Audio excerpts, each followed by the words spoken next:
San Diegans hit hard by the economic turmoil are desperate to find ways to keep their heads above water financially. The need for fast cash has led many borrowers to take advantage of payday loans. News 8's Steve Price is live in Mira Mesa tonight with how predatory lending could leave you worse off in the end. Steve? Yeah, Barbara and Carla, check this out. There are 79 payday lenders in the city of San Diego, including this one you see behind me. Take a walk with me across the street. There's another one over there, and you can't see it in this shot, but there's a third one on this very block. Finding a place that'll give you money is easy, but paying it back, that's another story.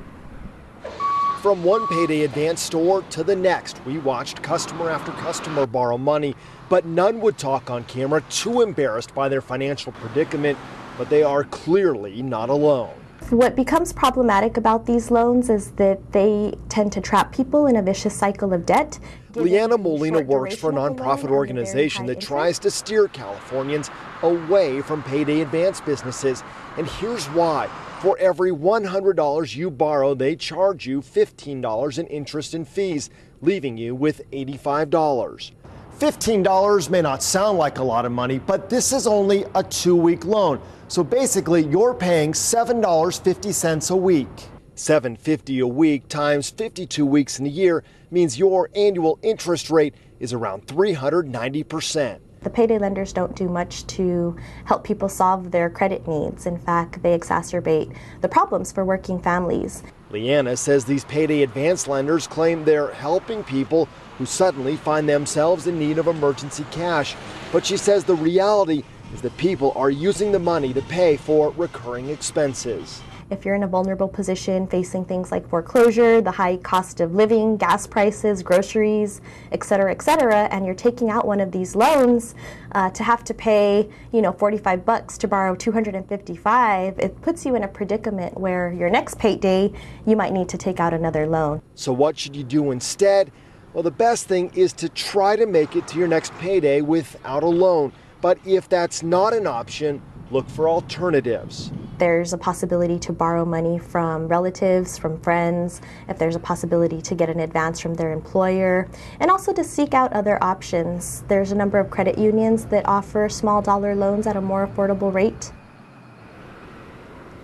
And I'm told that one of the reasons why San Diego has so many of these payday lenders is because of all the military we have here, that they tend to frequent these places a lot. In fact, so much so that the federal government finally stepped in and said that members of the military cannot be charged more than 36% interest on those loans, as opposed to everybody else who could pay nearly 400%. But there are a lot of groups out there, Barbara and Carla, who are trying to get the law changed so that everyone can be protected up to that 36% mark. Yeah, with times as tough as they are, Steve, you just wonder where the next predatory lending scam is going to come from, because these ones really hurt families.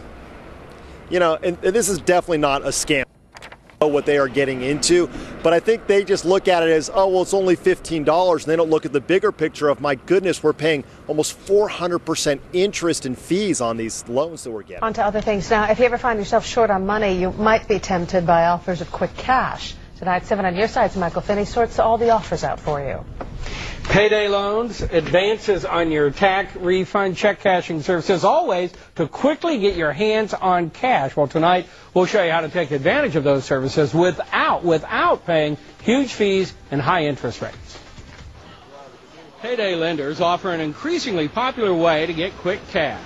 You can get a $255 loan just by showing your pay stub. The drawback, the annual interest rate on that loan is 459%. Compare that to the huge savings you'd get from the 18% annual percentage rate offered by Northeast Community Federal Credit Union for its payday loans. Many community credit unions are doing it, and I know they have a big credit union that are doing it. Some who don't have bank accounts regularly cash their checks at check cashing services at a cost of $300 to $400 a year. That's just a lot of money that's being taken out of a working person's pocket. The California Reinvestment Coalition says the alternative is to do it for free. Low-income people can do that by opening an account at banks offering low and free-cost checking accounts with no minimum deposits and balances. Many credit unions also offer checking accounts, even for those with poor credit histories. Many tax preparers are offering to get your loan faster, but consumer groups say you'll pay an average annual interest rate of 178%. or you can get your refund for free by waiting a few days longer and having it deposited directly into your bank account. Usually it takes between 7 to 10 days. So really that's the best option for people. And you save hundreds of dollars by doing it that way. The IRS offers free electronic filing for individuals or families earning $52,000 a year or less. Now, for a link to that or a list of other programs, along with the banks and credit unions that offer special programs, go to abc7news.com. If you have a medical expense you need to cover, that's what this is for. It's not for a long-term credit source. But what we found, and what the Department of Corporations, which is the state agency that oversees the payday loan industry, they did a big report, you can access it online, found that most people are borrowing multiple loans, right? And that's really the crux of the issue on the top. Bottom line is you need to be educated. Right. You need to know how to take $2 and put it in a savings account and earn some interest and keep going from there. Because you know what? Payday lending in any source is no solution because you continue to build and build and build.